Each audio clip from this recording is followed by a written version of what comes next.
wabarakatuh. Perkenalkan, saya Ridho Pratama, mahasiswa semester 3 Fakultas Hukum Universitas Surya Kencana. Di sini saya akan mereview materi hukum pidana lanjutan pada pertemuan ke-12 dengan dosen pengampu Ibu Profesor Dr. Hajah Heni Nuraini, SHMH, dan Pak Dr. M. Rendi Ridayandi, SHMH. Masih membahas tentang residip. Adapun syarat-syaratnya adalah yang pertama, kejahatan yang diulangi harus termasuk dalam satu kelompok jenis dengan kejahatan yang pertama atau terdahulu. Kelompok jenis kejahatan termaksud adalah yang pertama, kelompok jenis kejahatan pasal 486 KUHP mengenai kejahatan terhadap harta benda dan pemalsuan. Misalnya pemalsuan mata uang, pemalsuan surat, pencurian, penggelapan, penipuan, kejahatan jabatan atau penodaan, dan lain-lain. Selanjutnya, kelompok jenis kejahatan pasal 487 KUHP mengenai kejahatan terhadap orang, misalnya penyerangan atau makar terhadap kepala negara, pembunuhan, penganiayaan, dan lain-lain.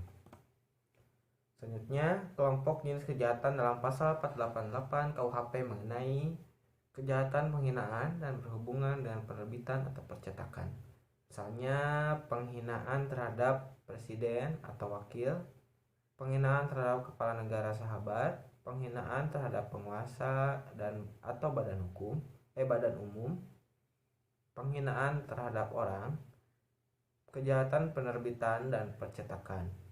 Berdasarkan contoh-contoh di atas, maka kejahatan-kejahatan yang diatur dalam pasal 486, pasal 487 dan pasal 88 KUHP itu hanya kejahatan-kejahatan tertentu saja. Dengan demikian, maka dalam sistem KUHP tidak semua kejahatan berat dapat dijadikan sebagai alasan residip atau pengulangan untuk alasan pemberatan pidana. Antara kejahatan yang kemudian yang diulangi dengan kejahatan terdahulu sebelumnya harus ada putusan hakim yang berupa pemidanaan tetap, dan putusan hakim itu tidak berupa penetapan atau bisiking.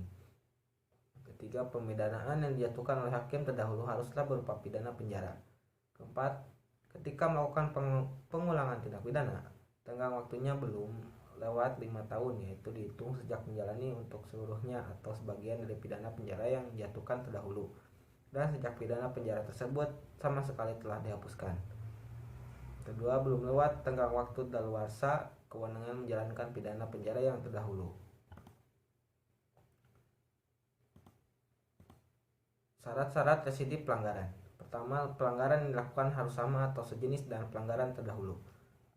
Kedua, harus ada putusan hakim yang berupa pemidanaan yang telah mempunyai kekuatan hukum tetap untuk pelanggaran yang terdahulu.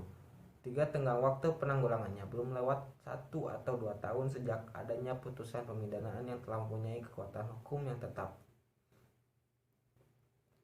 Berdasarkan uraian tersebut, maka pemberatan untuk pelanggaran pertama, pidana denda diganti atau ditingkatkan menjadi pidana kurungan. 2, pidana denda atau kurungan dilipatkan jadi 2 kali. Mungkin cukup sekian review materi dari saya. Mohon maaf jika ada kesalahan kata. Wabillahi taufiq wal hidayah. Wassalamualaikum warahmatullahi wabarakatuh.